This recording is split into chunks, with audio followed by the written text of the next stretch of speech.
amplify, becoming a chorus to the carnage. The intensified hum of the glowing vines adds a layer of otherworldly tension, suggesting that even the mystical elements of this world are agitated by the unfolding tragedy and the subsequent explosion of rage. The battle is depicted as brutal, swift and decisive on Dole's part. There is no drawn-out struggle. Her fury lends her overwhelming strength. The screenplay emphasizes the raw power of a mother pushed beyond her limits. The Carnotaurus, a terrifying predator in its own right, is outmatched by the sheer force of Dole's vengeance.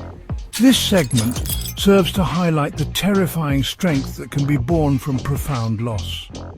It is a stark reminder that even in a world ruled by primal instincts, the bonds of family, particularly motherhood, can unleash an almost supernatural power. Dole becomes an avatar of maternal rage, a force of nature itself.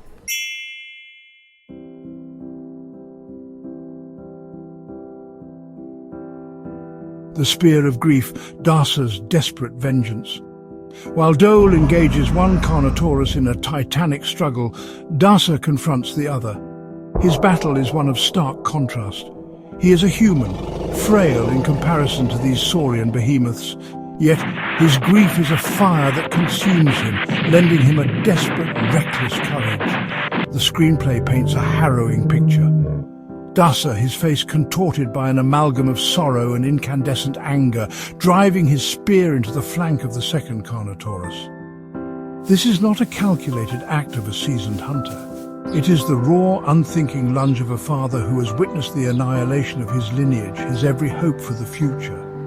The spear, once a tool for provision, now becomes an instrument of desperate vengeance. Darsa's cry, "For my babies," as noted in the screenplay, is a raw outpouring of his soul. It's a declaration of love, of loss, and of an unquenchable desire to inflict pain upon those who caused his suffering. The tears streaming down his face are not tears of weakness, but of a pain so profound it fuels his every muscle. The stained glass visuals here would be particularly poignant. The sharp reds and blacks of the fight reflecting Darsa's internal hell, the fractured light mirroring his shattered heart, and the brutal reality of his actions. The fight is described as brutal. Blood splatters, rendered in the unique stained glass style, create sharp, visceral patterns of crimson and deep shadow. These visuals elevate the violence beyond mere gore. They transform it into a grotesque artwork, each splash of color a testament to the pain inflicted and endured. Darsa's attack, though fueled by immense emotional power, is likely a desperate, perhaps even suicidal endeavor against such a foe. The screenplay implies he manages to wound the creature, a testament to his fury. But the focus is less on his martial prowess and more on the sheer emotional force driving him. This confrontation underscores the universality of parental grief and rage. Darsa, the human, and Dole, the T-Rex, are united in their devastating loss and their violent response. Darsa's actions are a poignant echo of Dole's own fury, albeit on a different scale. He fights not with massive jaws or claws, but with the only weapon he has, powered by the same primal instinct to avenge his stolen young. The scene highlights a tragic parity between species when faced with the ultimate bereavement, showcasing how loss can strip away all else, leaving only the burning need for retribution against the destroyers of life.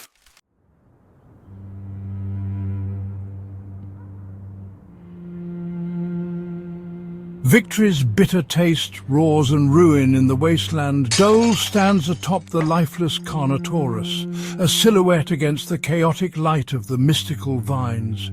She lets out a deafening roar, a mix of triumph and soul-shattering sorrow. The sounds of battle subside, replaced by Dole's roar and the howling wind. Darsa collapses beside the dead Carnotaurus, his hands bloodied, his body spent. Maya sobs, "They're gone. They're all gone." The victory is drenched in sorrow. The babies are gone, the family unit shattered. The triumph is hollow, a bitter taste in the mouth. The scene conveys profound devastation, not celebration.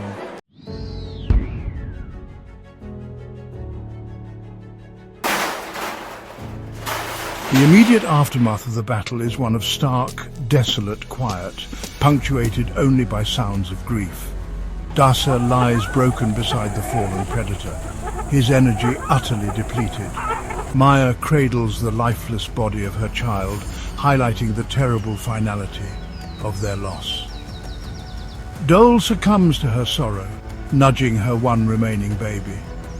The glowing vines dim, their light softening, reflecting the protagonist's fading rage. The victory over the Carnotaurus offers no comfort against the sharp edges of maternal agony. The stained glass patterns shift to cooler, muted tones, reflecting the shattered state of the family. The wasteland feels emptier, colder. Act 4 ends on the realization that vengeance is an inadequate response to profound loss. The scars are etched into their souls like dark lines in a tragic stained glass window.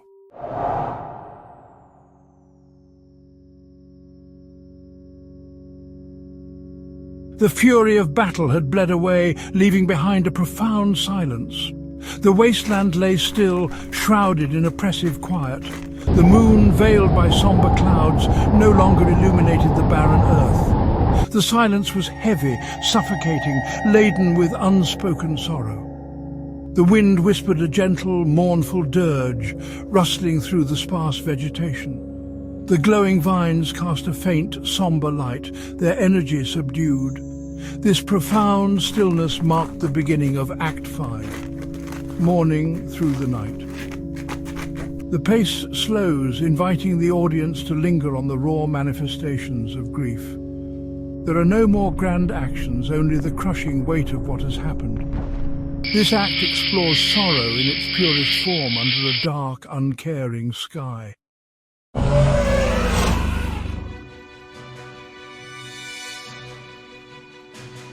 Dole, the mighty Tyrannosaurus, lay beside her dead babies, racked with tremors of grief. Low, mournful cries rumbled from deep within her chest. She gently nuzzled the lifeless bodies of her offspring with unimaginable tenderness. Her one surviving baby huddled close against her enormous side, seeking solace. Dole's grief was primal, wordless, yet utterly comprehensible. Her low, mournful roars spoke a universal language of loss. The shaking of her massive frame, the gentle nuzzling of her dead young, painted a devastating portrait of maternal love shattered by tragedy. The Queen of the Wasteland was brought low by the simple, brutal fact of her bereavement. The scene emphasizes the depth of her maternal bond and the agony of its severance. The dull blue light of the vines cast her in shades of deep sorrow.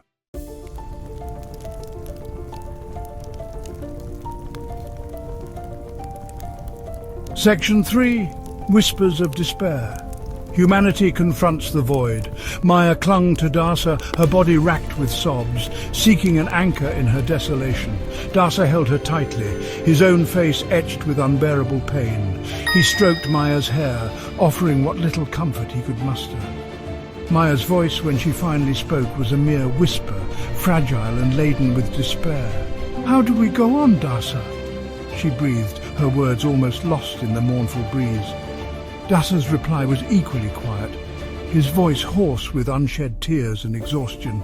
"We have to, for the one that's left." His words were a fragile thread of resolve in an ocean of despair. The scene acknowledges their shared fate with Dole, recognizing that life demands they protect what little remains.